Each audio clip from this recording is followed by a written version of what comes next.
अस्सलाम वालेकुम। New point के साथ मैं हूं आमिर अब्बास। आज आपकी मुलाकात जनूबी पंजाब की नामवर शायरा नौशीन फातिमा से करवाने जा रहे हैं। मोस्टली कहा जाता है अगर किसी का दिल टूट जाए या मोहब्बत में नाकाम हो जाए तो वो शायर बन जाता है, लेकिन नौशीन फातिमा की रुदात, इनकी कहानी बड़ी डिफरेंट है। इनकी सऊदी अरब में पैदाइश हुई, फिर शादी हुई, शादी होने के बाद पाकिस्तान शिफ्ट हो गई। शादी के बाद इनकी प्यारी सी बेटी पैदा हुई और इनकी प्यारी बेटी अल्लाह को प्यारी हो गई। उसके बाद उसकी मोहब्बत में, उसके गम में नौशीन फातिमा शायर बन गई और देखते ही देखते छा गई। अब जनूबी पंजाब में इनका नाम है।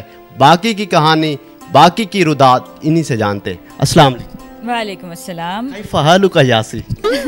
अना बखैर अल्हम्दुलिल्लाह। कैफ़ हालुका अंता? अल्हम्दुलिल्लाह मैं ठीक हूँ। आगे मुझे कुछ नहीं आता। नौशीन फातिमा मुझे ये बताएगा। मोस्टली तो ये सुनने में आया और देखा भी है कि कोई मोहब्बत में नाकाम हुआ है, वो शायर बन गया है, किसी का दिल टूटा है। आपकी कहानी बड़ी डिफरेंट और यूनिक है। मैं चाहूँगा कि अपने लफ्ज़ों में आप खुद बताएं कि कैसे इस फील्ड में। दिल तो हमारा भी टूटा है, लेकिन उस सेंस में नहीं जैसे अमूमी एक कंसेप्ट है लोगों का। जैसे आपने बताया है वही कहानी है कि अर्ली एज मैरिज हुई, उसके बाद एक बेटी अल्लाह ताला ने अता की थी, वो अल्लाह ताला की अमानत थी, उन्होंने वापस ले ली। तो बेसिकली मैंने पहली नज़्म उनकी वफ़ात पर कही थी। सऊदी अरब में पैदाइश हुई तो फिर पाकिस्तान में कैसे शिफ्ट हो गई? ये मैं समझती हूँ कि खुशकिस्मती की बात है। वो इस तरह कि सऊदी अरब में अगर मैं सारी ज़िंदगी गुजार देती तो आप जानते होंगे कि वहाँ का लाइफस्टाइल बहुत मुख्तलिफ है, वहाँ के लोगों के रवैये बहुत मुख्तलिफ हैं, अमूमी मिजाज बहुत मुख्तलिफ है। तो हम एक कह लें कि कुएँ के मेंढक बन के रह जाते। अच्छा, माशाल्लाह आपका अंदाज़ भी बड़ा आउट क्लास है। मोस्टली पाकिस्तान में हमने देखा शायर हैं, लेकिन फ़ीमेल बहुत कम है। क्या हर्डल्स फेस करनी पड़ी जब आपने स्टार्ट किया? फील्ड में कैसे आई? हाँ, ये बहुत अच्छा सवाल है। पाकिस्तान में शायरात की कमी नहीं है, लेकिन वो सामने नहीं आ पाती। अभी मैंने स्कूल लाइफ, कॉलेज लाइफ या यूनिवर्सिटी लाइफ में इवन बहुत सी ऐसी लड़कियों से मैं मिली हूँ जो लिखती हैं, डायरी लिखती हैं, शेर लिखती हैं, लेकिन ये होता है कि उनको घरों से निकलने की इजाज़त नहीं होती, उनको सोशल मीडिया के प्लेटफॉर्म्स पे आने की इजाज़त नहीं होती, तो वो बस अपने लिखे को अपने तक ही महदूद कर लेती हैं। मेरा ख़्याल है शायर जो होता है ना, वो सोशली एक रिप्रेजेंटेटिव होता है बहुत से लोगों का। अगर कोई भी ख़ातून शायरी कर रही हैं तो उसके कलाम को सामने आना चाहिए, उनको इजाज़त होनी चाहिए कि वो मुख्तलिफ़ प्लेटफॉर्म्स पे अपनी शायरी को लिख सकें, पेश कर सकें। उसकी वजह यह है कि वो कई लोगों के दिलों की आवाज़ हो सकती है, क्योंकि शायर रिप्रेजेंटेटिव होता है, नुमाइंदा होता है सोशल बिहेवियर का, अमूमी मिजाज का, लोगों के रवैयों का एक नुमाइंदा होता है। में आपने स्टार्ट किया, अब रिसेंटली आप सराइकी में भी आ गए हैं, तो ये कैसे ख्याल आया कि सराइकी लोगों के लिए भी जो है इकबाल सुकरी साहब के मिसरे पर कही गई तरही गज़ल है। एक मुकाबले में मैंने पार्टिसिपेट किया था और सेकंड पोजीशन ली थी पूरे पाकिस्तान में से। उंदा इहो हवाला हा, हवाले साम रखदा हा। उंदा इहो हवाला हा, हवाले साम रखदा हा। ओ सफरा तू जो वल्ले हा त छाले साम रखदा हा। कदाही भेज जो देवा हा फुल में कच्चे रंगा दे। ओ उन्हा को भी चुमदा हा ते नाले साम रखदा हा। तजर्बाकार ईवी हा जो हर दौरे मुहब्बत दे। हुनाले साम रखदा हा, सियाले साम रखदा हा। मैं लफ्ज़ां दी खिलाड़ी हम ते ओवी ढिग सियाणा हा। ओ मेरी गुफ्तगू दे सब हवाले साम रखदा हा। तू काले दिल दा ऊकू आँख बानी है जड़ा नौशीन।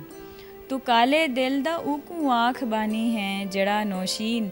मुहब्बत दे दीवारां दे सुजाले साम रखदा हा। अच्छा नौशीन फातिमा, ये बताएगा आप जो भी लिखते हैं आउट क्लास लिखते हैं और आपका अंदाज़ा भी यहाँ बड़ा आउट क्लास है, तो मैं चाहूँगा कोई दो ऐसी लाइनें हो जाएं जो आपको कभी भी ना भूलें। ये आपने क्या पूछ लिया है। बड़ा हसास टॉपिक आपने टच कर दिया है। ऐसा है कि मेरा एक शेर है, वो मुझे कभी भी नहीं भूलता, क्योंकि वो सारी उन स्ट्रगल्स की तर्जुमानी करता है जो मैंने देखी हैं। और बेसिकली मैं सिर्फ अपने लिए नहीं लड़ी, मैं अपनी बहनों के लिए भी लड़ी हूँ, और मेरी वजह से वो आज अच्छी तालीमी और अच्छी सोशल ज़िंदगी गुजार रही हैं। वो शेर है कि और अब के जब खिड़कियाँ सभी खोल दी गई हैं, और अब के जब खिड़कियाँ सभी खोल दी गई हैं, मैं अगली कोशिश में कुछ नज़ारे बदल रही हूँ। आगे कुछ या इधर ही ना? मेरा ख्याल है कि इख्तिताम होना चाहिए, क्योंकि इसके बाद अब पानी।